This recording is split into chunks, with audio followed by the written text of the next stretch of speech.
nice left hand.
You do something here that you didn't do in Miami that I love.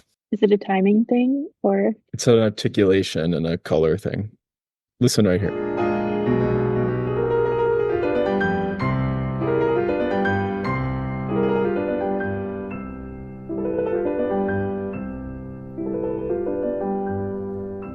You change color in Miami, but listen to what you do in Warsaw.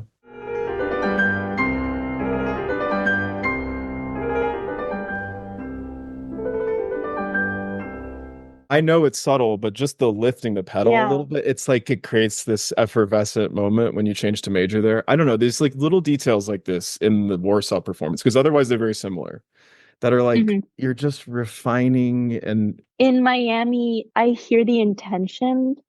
Like I know that I'm trying to do it, but it's not coming across 100%. It just needed something to really make it obvious to the listener. And then I got there in Warsaw. but to be there, I mean, first of all, just look at you. Look at where you are.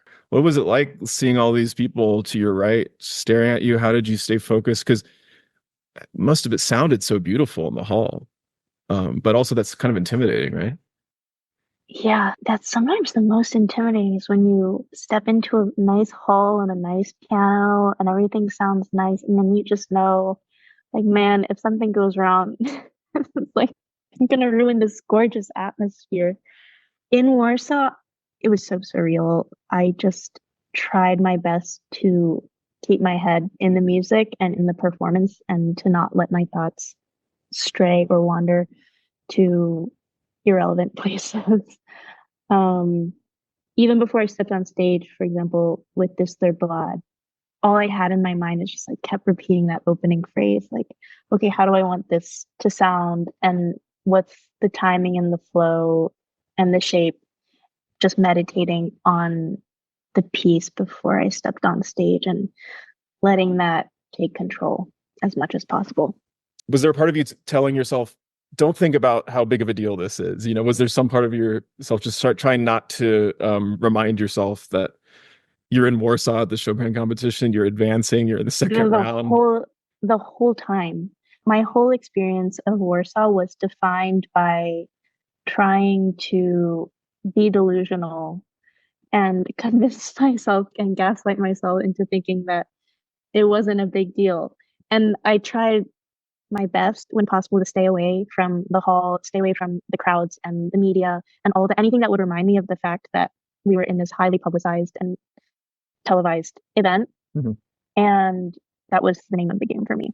Can I show you some inner voices that I love? You actually invented one, and which I approve of, but it's not really there. I'm going to show you. Let's see if you can.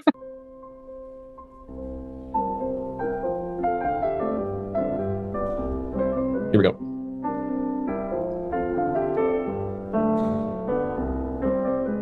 You do it in Miami too, and you do it both I don't times. think I'm the only one. You're not the I'm only one, definitely but the only okay, one. but let's talk about it, because whether you're the only one or not, it's technically not there. You go re, mi, fa, and then you do sol, la, which actually is crisscrossing the voices, because there's a descending line that goes la, sol, Yeah. fa. But you sort of take that G and you make it part of this melody. Was that something you came up with, or that a teacher pointed out to you, or that you just heard in a recording, or it was clearly conscious? You did it every time, and it was just so beautiful how you shaped it. I definitely nicked this from a recording somewhere. I must have heard it and been inspired. And I definitely also debated whether or not to do it because I know that it's not an official line. And I've also experimented without involving that right hand sole, but it's just written in a way that you have to bring it out and make it a part of it. Otherwise, it sounds unconvincing.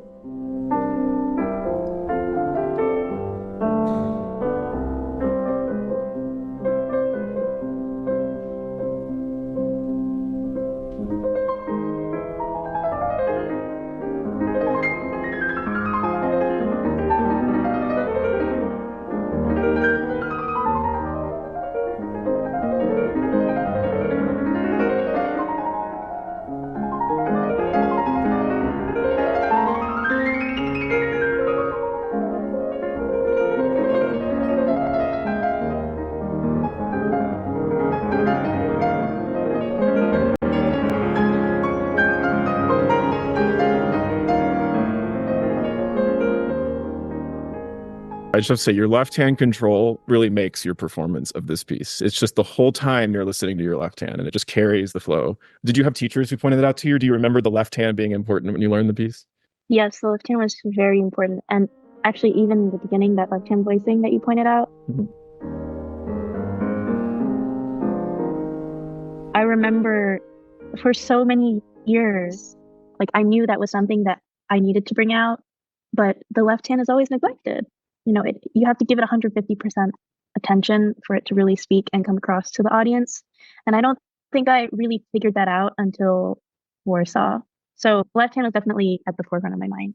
The third ballad, there's something about it that just, the way it's written, that it just flows. And there's something about that flow and that lull and swing that is so calming and meditative almost. And I think the dancer in me really also likes to lean into that. I feel like it's more compatible or reflective in a way of my personality, especially at that age. So you were a dancer growing up? You took dance class? I did. I danced ballet seriously up until I was 13. And the other thing with the third ballade is it's also very vocal. And all of Chopin's music is in particular. Like there, even the climax is just so sung and melodious. The first ballade is obviously really dramatic and has such depth and tragedy and angst at times. So the third ballade just feels more suited to my I, nature. the fact that you have serious dance training and are an accomplished singer, I think actually speaks volumes about how you play Chopin. I think it's in it. I mean, would you agree that you wouldn't play the piano the way you did without that experience? Yes, definitely. And it's fun because I've had people come up to me after concerts and the question they ask is, do you dance? Because I think dancing totally changes your relationship to movement and therefore movement at the instrument. That definitely affected my way of playing and also just presenting on stage. And then singing, probably I just sing for myself. I really enjoy singing, and that's a daily part of my practice. There's inevitably going to be a point where I start humming a melody to see how the voice would shape Mhm. it.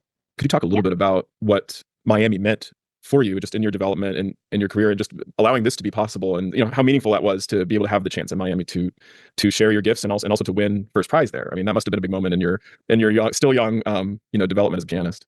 Miami was hugely instrumental. I was 18 at the time. I had prepared a lot of Chopin repertoire, and what had helped me was that in the previous years, I was part of the U.S. Chopin Foundation's scholarship program. So I felt like every year I had been working on some Chopin repertoire, and then it all kind of culminated at this time in a very natural way. And for me, it was really exciting because I love